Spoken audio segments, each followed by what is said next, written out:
কারণে আমার সবার না করো দর্শনে, তুমি তো আমাদের শঙ্কর সম্প্রদায়ের সন্ন্যাসী, আর এই গ্রামে থাকো, তাহলে আমাদের সঙ্গে মিলামেশা করো না কেন? তুমি কেন আমাদের দর্শন পর্যন্ত করো না, না করো দর্শন? তো তাৎপর্য প্রভুপাদ বলছেন, বৈষ্ণব সন্ন্যাসী অথবা বৈষ্ণব পারমার্থিক প্রগতির মধ্যম অধিকারের চারটি তত্ত্ব উপলব্ধি করেন: পরমেশ্বর ভগবান, ভগবত ভক্ত, অজ্ঞ ব্যক্তি ও ঈর্ষাপরায়ণ ব্যক্তি বা ভগবত বিদ্বেষী। এই চারজনের প্রতি তিনি ভিন্ন ভিন্ন ভাবে আচরণ করেন। যারা বৈষ্ণব, আমরা শুনেছি তিন প্রকার, তিনটি স্তর আছে: উত্তম অধিকারী, মধ্যম অধিকারী, কনিষ্ঠ অধিকারী। তো কনিষ্ঠ অধিকারী যারা, তারা ভগবানকে মানে, আর ভক্তকে মানে না। আর যারা আহ উত্তম অধিকারী, তারা সবার মধ্যে ভগবানকে দর্শন করে, তারা ভালো মন্দ বিচার করতে পারে না। কিন্তু যে মধ্যম অধিকারী, সে তার বিচার আছে। এটা কি রকম? না, প্রেম, মৈত্রী, কৃপা, উপেক্ষা, চারটা জিনিস বলা আছে। প্রেম একটা, মৈত্রী, কৃপা আর উপেক্ষা, চারটে। তো প্রেম, কার সঙ্গে প্রেম? না, ভগবান, পরমেশ্বর ভগবান সঙ্গে প্রেম। মৈত্রী, বন্ধুতা, কার সঙ্গে বন্ধুতা? ভগবত ভক্তের সঙ্গে বন্ধুতা। প্রেম, মৈত্রী, কৃপা, কার প্রতি কৃপা করবে? যারা অজ্ঞ, নিরীহ ব্যক্তি, তাদের কৃপা করবে। উপেক্ষা, যারা ঈর্ষা পরায়ণ ব্যক্তি, যারা ভগবত বিদ্বেষী, তাদেরকে উপেক্ষা করবে। তো মধ্যম অধিকারী প্রচারক ভক্তদের, হ্যাঁ, এইরকম আচরণ, হ্যাঁ, তারা ভিন্ন ভিন্ন ভাবে আচরণ করেন। ভিন্ন ভিন্ন, ভগবান সঙ্গে, ভক্তের সঙ্গে, অজ্ঞ ব্যক্তির সঙ্গে, ভগবত বিদ্বেষীদের সঙ্গে। তিনি ভগবানের প্রতি তার প্রেম বর্ধিত করার চেষ্টা করেন, আর ভক্তের প্রতি মিত্র ভাবাপন্ন হবে। অজ্ঞ ব্যক্তিদের কাছে ভগবানের বাণী প্রচার করবে, তারপর সহানুভূতি দেখাবে। যারা কৃষ্ণ ভক্ত আন্দোলনের প্রতি ঈর্ষাপরায়ণ, সেই সমস্ত ভগবত বিদ্বেষীদের তারা উপেক্ষা করবে। শ্রী চৈতন্য মহাপ্রভু স্বয়ং সেই প্রকার আচরণের দৃষ্টান্ত দেখিয়ে গিয়েছেন। তো সেই জন্যই প্রকাশানন্দ সরস্বতী তাকে জিজ্ঞাসা করেছিলেন যে কেন তিনি তাদের সঙ্গ করেন না, অথবা তাদের সঙ্গে কথা পর্যন্ত বলেন না।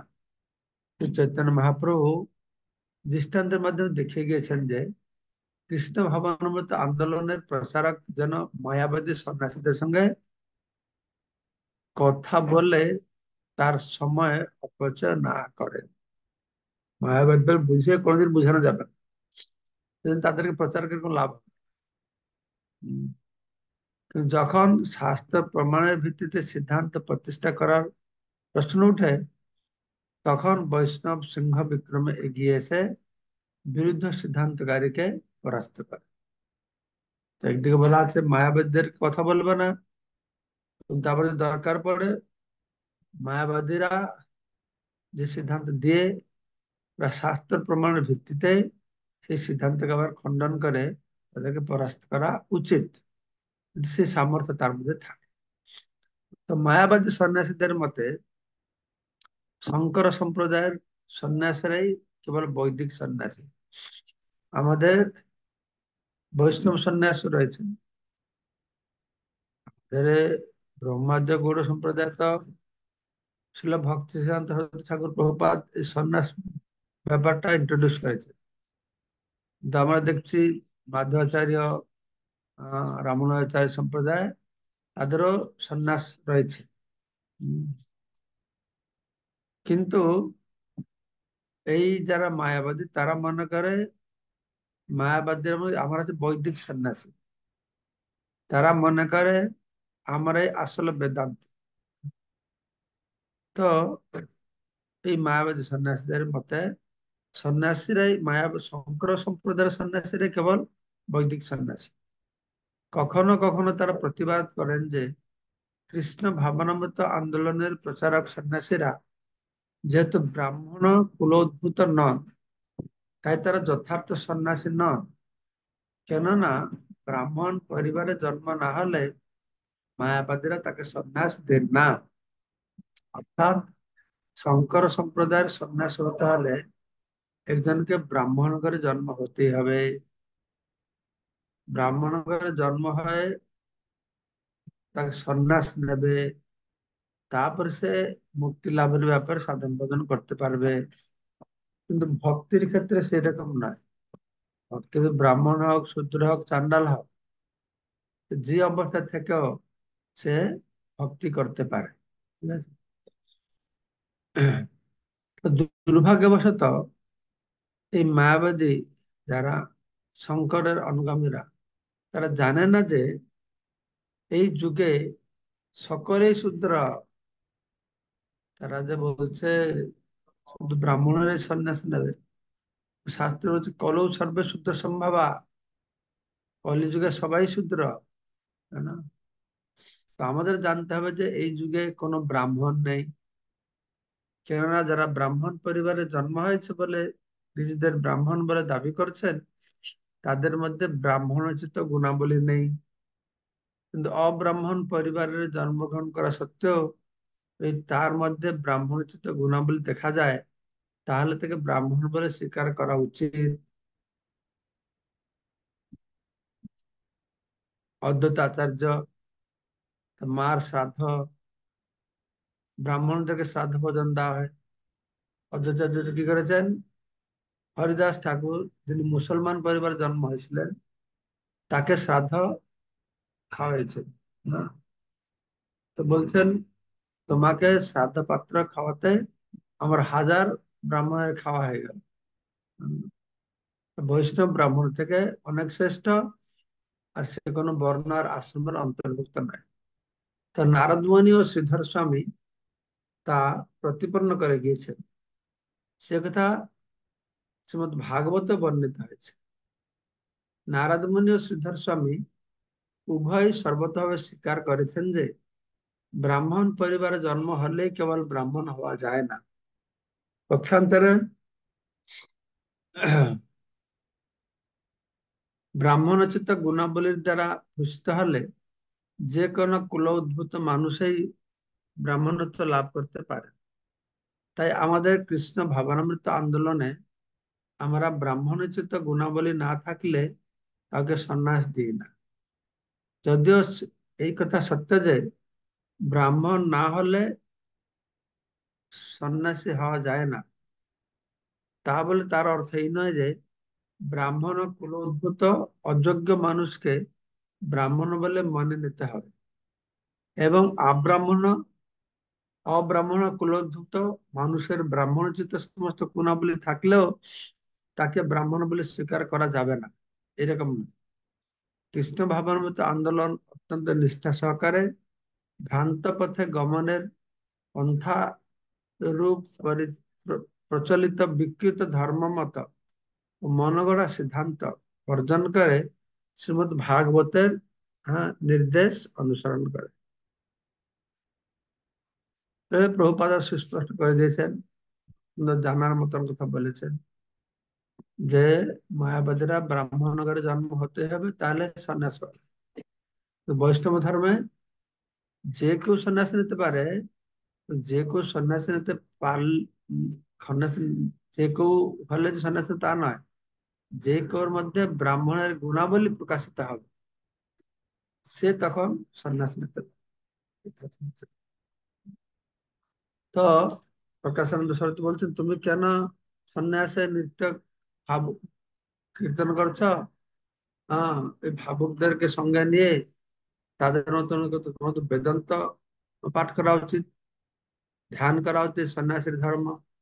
সেটা ছেড়ে ভাবুকের ধর্ম কেন করছে? তো তো উনি বললেন, তোমাকে দেখতে সাক্ষাৎ নারায়ণ বলে মনে হয়, তুমি হীন আচরণ করছো কেন? এর কারণটা কি? হীন আচরণ সংকীর্তন কীর্তন কেন করছে? তারপরে মহাপ্রভু বললেন যে এর কারণ হচ্ছে গুরু মেরে মূর্খ দেখি করিল শাসন। আমি হচ্ছি মূর্খ, গুরু আমাকে মূর্খ বলে মনে করে, তিনি শাসন করেছেন। শাসন করে তিনি বলছে, মূর্খ তুমি, তোমার নাই বেদান্ত অধিকার, কৃষ্ণ মন্ত্র জপ সদা, এই মন্ত্র সার। তো এই কৃষ্ণ মন্ত্র জপ করো, এই হচ্ছে সার। হম, তো এটা আমরা পাঠ করেছিলাম।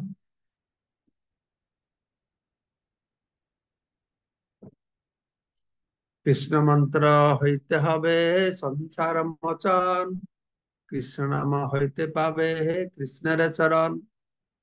তো দুটো জিনিস হবে, একটা গৌণ একটা মুখ্য।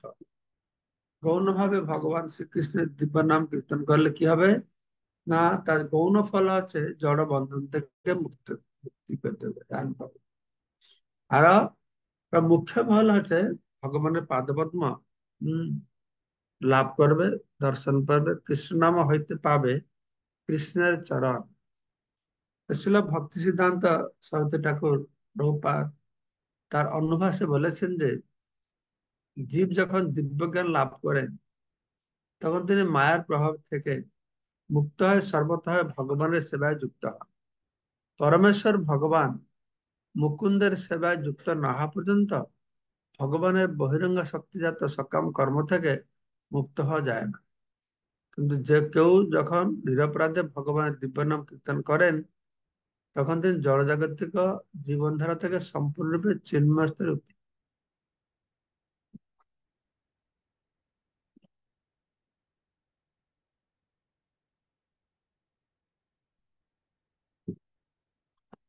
ঠিক আছে, এটা আমার পড়েছে কিনা মনে নাই, তো আরেকবার পড়ি।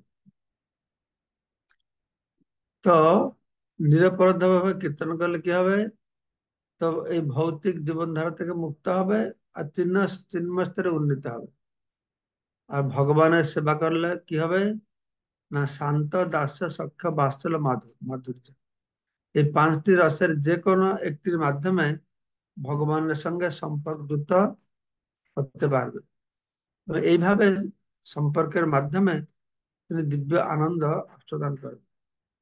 এই সম্পর্ক অবশ্যই দেহ ও মনের অতীত।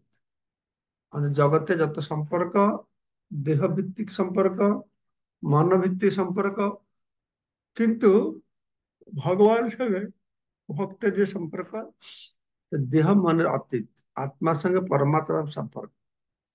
কেউ যখন হৃদয়ঙ্গম করতে পারেন যে ভগবানের দিব্য নাম পরমেশ্বর ভগবান থেকে অভিন্ন, তখন তিনি ভগবানের দিব্য নাম কীর্তন করার পূর্ণ যোগ্যতা অর্জন করেন। এইভাবে আনন্দমগ্ন হয়ে তিনি কীর্তন ও নৃত্য করেন, তো বুঝতে হবে যে তিনি ভগবানের সঙ্গে সরাসরি ভাবে সম্পর্ক সম্পর্কযুক্ত আছেন। এটা পাঠ করেছিলাম। বৈদিক তত্ত্ব অনুসারে পারমার্থিক প্রগতি তিনটি স্তর আছে: সম্বন্ধ জ্ঞান, অভিধেয়, প্রয়োজন। সম্বন্ধ জ্ঞানটা কি? সম্বন্ধ জ্ঞান যে পরমেশ্বর ভগবান সঙ্গে সম্পর্কযুক্ত হওয়া। সম্বন্ধ জ্ঞান, ভগবান সঙ্গে জীবের কি সম্পর্ক, ভগবান সঙ্গে জড়জগতের কি সম্পর্ক, এইসব সম্পর্কগুলো ঠিক করে জানা, এটা হলো সম্বন্ধ জ্ঞান। আর যখন সম্বন্ধ জ্ঞান আমরা বুঝতে পারবো যে ভগবান সঙ্গে আমাদের সম্পর্কটা আসল সম্পর্ক, নিত্যের সম্পর্ক, যেহেতু আমরা ভগবানের অংশ, তো এই সম্বন্ধ জ্ঞান পাওয়ার পরে তাকে যে আমরা ভক্তিমূলক সেবা করি, তো সেইভাবে আচরণ করি। অবিধেয় হচ্ছে, তাকে বলা হচ্ছে অবিধেয়। অবিধেয় হচ্ছে এই সম্পর্ক অনুসারে আচরণ করি। আমরা সম্পর্ক বুঝতে পারলাম, ভগবান হচ্ছেন সেব্য, আমি হচ্ছি সেবক, জীবের স্বরূপ হয় কৃষ্ণ নিত্য দাস। দেখুন অবিধেয় এসে গেল। অবিধেয় মানে কি, সেই সম্পর্ক অনুসারে আচরণ করা, সেটা হচ্ছে ভক্তি। সম্পর্ক সম্বন্ধ হচ্ছেন কৃষ্ণ, অবিধেয় হচ্ছে ভক্তি। আর প্রয়োজন কি, এই ভক্তিমূলক সেবা করলে যে সিদ্ধি পাওয়া যাবে, তাকে বলে প্রয়োজন সিদ্ধি। এই প্রয়োজন মানে জীবনের পরম উদ্দেশ্য, প্রেম পরমার্থ মহান, ভগবত প্রেম লাভ করবে। এটাকে বলা হচ্ছে প্রয়োজন সিদ্ধি। কেউ যদি সদ্গুরুর নির্দেশ অনুসারে ভগবত ভক্তির বিধিনিষেধগুলি অনুশীলন করেন, তাহলে তিনি অনায়াসে জীবনের পরম উদ্দেশ্য সাধন করতে পারেন। যে মানুষ হরে কৃষ্ণ মহামন্ত্র কীর্তনে অত্যন্ত আসক্ত, তিনি অনায়াসে প্রত্যক্ষভাবে পরমেশ্বর ভগবানের সেবা করার সুযোগ লাভ করেন।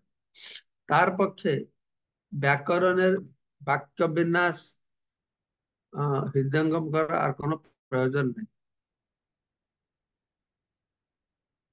শঙ্করাচার্য বলেছেন, আমরা কালকে আলোচনা করেছিলাম, নহি নহি রক্ষতি কৃষ করণে। শঙ্করাচার্য বলেছিলেন, যে ভক্ত হরে কৃষ্ণ মন্ত্র কীর্তন মগ্ন রয়েছেন, তিনি ব্যাকরণের বাক্য বিনাশ দ্বারা মোহাচ্ছন্ন হন না। ভগবানের শক্তি হরে এবং স্বয়ং ভগবান কৃষ্ণ, শ্রীকৃষ্ণ, এই সম্বোধন করার মাধ্যমে ভক্ত হৃদয় অভ্যন্তরে হৃদয়রাজ ভগবানকে হৃদয়ঙ্গম করতে পারে। এইভাবে শ্রীমতী রাধারানী ও শ্রীকৃষ্ণকে সম্বোধন করার ফলে সরাসরি ভাবে ভগবানের সেবায় যুক্ত হওয়া যায়। যুক্ত হওয়া যায়। কেউ যখন হরে কৃষ্ণ মহামন্ত্রের দ্বারা ভগবান ও তার শক্তিকে সম্বোধন করেন, তখন শাস্ত্র ও সমস্ত জ্ঞানের নির্যাস তার কাছে প্রকাশিত হয়। কেননা এই অপ্রাকৃত শব্দ তরঙ্গ বদ্ধ জীবকে সম্পূর্ণরূপে মুক্ত করে সরাসরি ভাবে পরমেশ্বর ভগবানের সেবায় যুক্ত করতে পারে। তো ভগবান এই হরে কৃষ্ণ মহামন্ত্র জপ করলেই আমরা সবকিছু বুঝতে পারবো। অনেক গ্রন্থ অধ্যয়ন করে এই হরে কৃষ্ণ জপ না করলে আমাদের গ্রন্থ উপলব্ধি হবে না। শ্রী চৈতন্য মহাপ্রভু নিজেকে এক মূর্খ রূপে উপস্থাপনা করেছিলেন, তবুও তার গুরুপাদ পদ্মের যে নির্দেশ তিনি নিষ্ঠায় পালন করেছিলেন, তা হচ্ছে শ্রীমদ ভাগবতে ব্যাসদেবের নির্দেশ। অনর্থ উপশমম সাক্ষাৎ ভক্তি যোগম অধ্যক্ষ যে লোকেশ জানত বিদ্যাং চক্রে শাশ্বত সংহিতা। জীব যে জড়জাগতিক দুঃখ দুর্দশা তা সম্পূর্ণরূপে সম্পূর্ণ অর্থহীন এবং ভক্ত থেকে ভগবান সঙ্গে যুক্ত হওয়ার ফলে তা তৎক্ষণাৎ দূরীভূত হয়। কিন্তু অধিকাংশ মানুষই সেই কথা জানে না। তাই মহামুনি বাসুদেব ভগবত তত্ত্ব সমন্বিত বৈদিক শাস্ত্র শ্রীমদ ভাগবতম প্রণয়ন করেছিলেন। ভক্তিযোগ অনুশীলনের ফলে জীব জড়জগতের সমস্ত বন্ধন ও ভ্রান্তি থেকে মুক্ত হতে পারেন। তাই ব্যাসদেব শ্রী নারদ মুনির নির্দেশ অনুসারে অত্যন্ত দয়া পরবশ হয়ে বদ্ধ জীবদের মায়ার বন্ধন থেকে মুক্ত করার জন্য শ্রীমদ ভাগবতম প্রদান করেছে। শ্রী চৈতন্য মহাপ্রভু গুরুদেব তাকে নির্দেশ দিয়েছিলেন যে হরে কৃষ্ণ মহামন্ত্র কীর্তনের প্রতি ক্রমশ অনুরক্ত হওয়ার জন্য নিয়মিত ভাবে ও পুঙ্খানুপুঙ্খ ভাবে শ্রীমদ ভাগবতম অধ্যয়ন করতে হবে।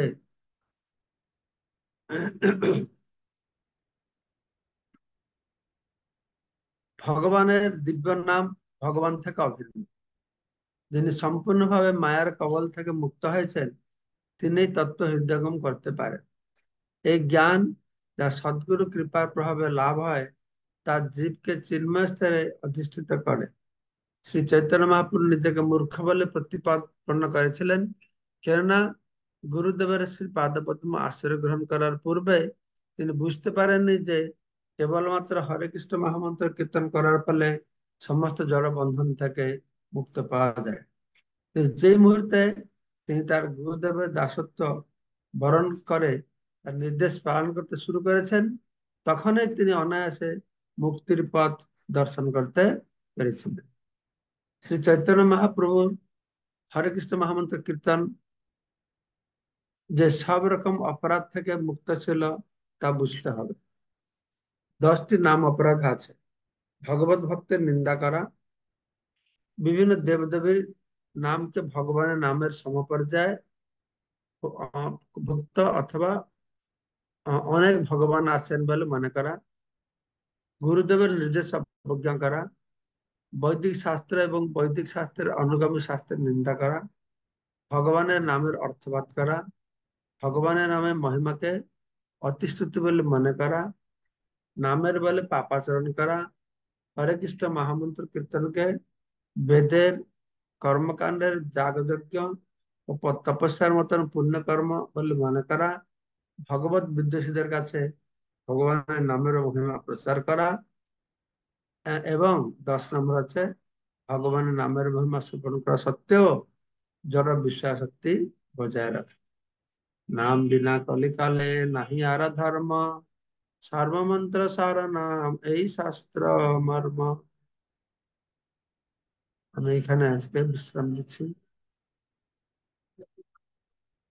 আজকে হচ্ছে ওয়ার্ল্ড যোগ দিবস, সারা বিশ্বতে আজকে যোগ দিবস পালন করছে। তো আমি একটা যোগ সেন্টার এখানে যাব, আসলে যোগের উদ্দেশ্য কি বলবো। লোকেরা তো মনে করে যোগ করে রোগ ভালো করবে, রোগ ভালো করে আরো ভোগ করবে। যোগের উদ্দেশ্য তো তা নয়। টয়লেট ব্যাগ লিখে তো তো মঙ্গলময় প্রভু কি বলছেন আপনি?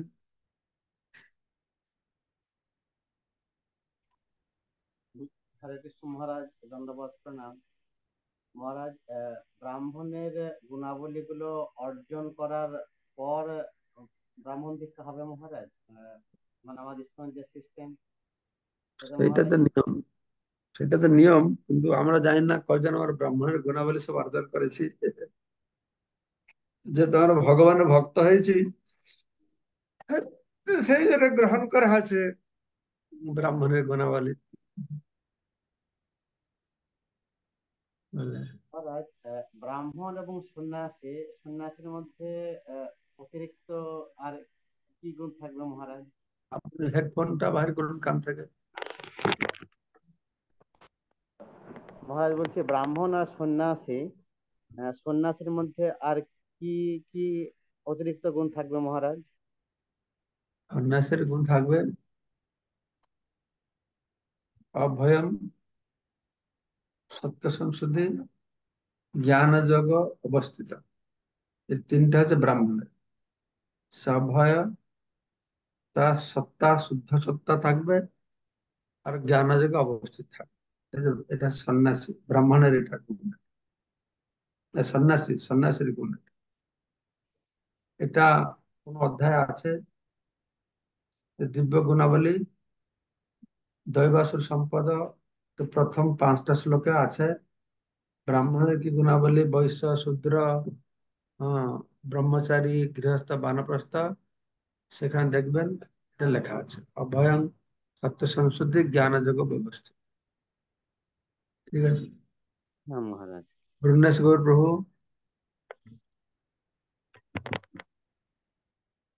হরে কৃষ্ণ, দণ্ডবাদ প্রণাম মহারাজ। মহারাজ, এখানে বলা হয়েছে যে যারা ভগবত বিদ্বেষী লোকদের সঙ্গ করা উচিত না এবং তাদের এড়িয়ে চলতে হবে। প্রচারের ক্ষেত্রে যে যারা অপসম্প্রদায় এবং মায়াবাদী সন্ন্যাসীদের যে শিষ্য আছে, তাদের কাছে কিভাবে আমরা প্রচার করতে পারি বা তাদের কি তাদের এড়িয়ে চলা উচিত? তাদের প্রচার করে কেন? প্রচার করে যারা, অনেক লোক আছে প্রচার করে না, যারা নিরীহ, যারা শুনতে চায়, যারা পালন করতে চায়, তাদেরকে প্রচার করো। হুম। যদি মায়াবাদীদের থেকে শুনতে চায় তাদেরকে বলবে, তর্ক করতে চায় বলা দরকার নেই। হুম। শ্রদ্ধা না থাকলে তাদের কাছে না করা যাবে না। বলা যাবে না। তারা শুনতে চায় না, বলে লাভ, অপরাধ করবে আবার। পন্ডিত, আমাদের কি প্রচার করার লোক অভাব আছে না? প্রচুর লোক আছে বসে আছে হাঁ করে, কে আমাকে শুন বলবে, আমাকে ভক্ত করবে। বিদ্যুৎ প্রভু বলুন।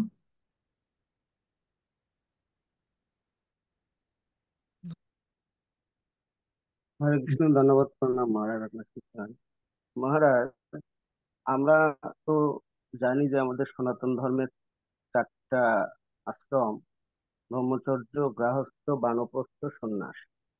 তা আমরা এইভাবে জানতাম যে প্রথম 3টা আশ্রম করার পরে একজন সন্ন্যাস গ্রহণ করে। গৃহস্থ, তারপরে বানপ্রস্থ, তারপরে একটা সার্টেন বয়সে সন্ন্যাস গ্রহণ করে। কিন্তু আমরা ইসকনে তো দেখছি যে গৃহস্থ ভক্তরা এইভাবে সন্ন্যাস নেওয়ার কোনো সুযোগ নেই। ব্রহ্মচর্য যারা পালন করছেন তারাই শুধু একটা সার্টেন স্টেজ অতিক্রম করার পরে গুরু মহারাজের কাছ থেকে দীক্ষা নিয়ে সন্ন্যাস গ্রহণ করছেন। এই বিষয়টা এরকম কেন এখন? এটা কি যুগের পরিবর্তনের কারণে, বা অন্য কোনো বিধান রয়েছে এরকম কিছু?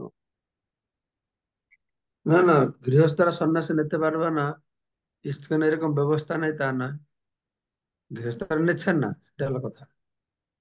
আমাদের ইস্কনে অনেক সন্ন্যাসী আছে তারা গৃহস্থ থেকে সন্ন্যাসী হয়েছে। গোপালকৃষ্ণ মহারাজ গৃহস্থ ছিলেন, সন্ন্যাসী হয়েছেন। তমাল কৃষ্ণ মহারাজ গৃহস্থ ছিলেন, সন্ন্যাসী হয়েছেন।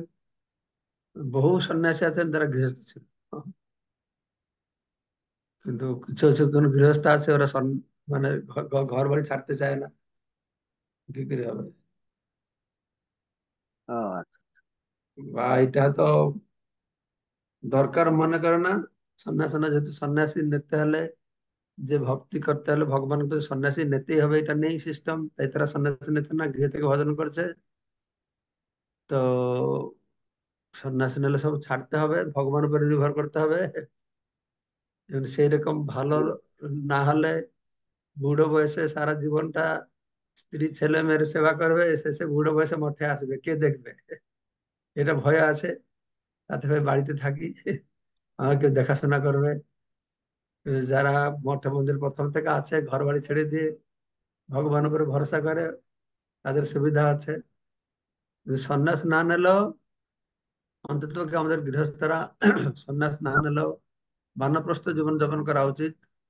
একটা সময় গৃহ কার্য, বিজনেস টিজনেস সব ছেড়ে ছুড়ে দিয়ে স্বামী স্ত্রী থাকো, কিন্তু গৃহ কার্যে যুক্ত না থাকাটাই ভালো। আমাদের সবাইকে প্রিপেয়ার হতে হবে মৃত্যুর জন্য। সে মৃত্যু পর্যন্ত যদি ছেলে মেয়ে বউ বাচ্চাদেরকে নিয়ে বসে থাকি তাহলে কি করে হবে? হ্যাঁ, হুম। একটা সময় গৃহের থেকে মানে দায় দায়িত্বটা দিয়ে দিতে হবে কাউকে। স্বামী স্ত্রী থেকে ভজন করো ব্যাস। শুধু কৃষ্ণ ভজন করো। ঠিক আছে। হ্যাঁ, ঠিক আছে মহারাজ। ঠিক আছে, সবাইকে অশেষ ধন্যবাদ। ধন্যবাদ মহারাজ। বাঞ্ছা কল্পতরুভ্যশ্চ কৃপা সিন্ধুভ্যেব চ পতিতানাং পাবনেভ্যো বৈষ্ণবেভ্যো নমঃ।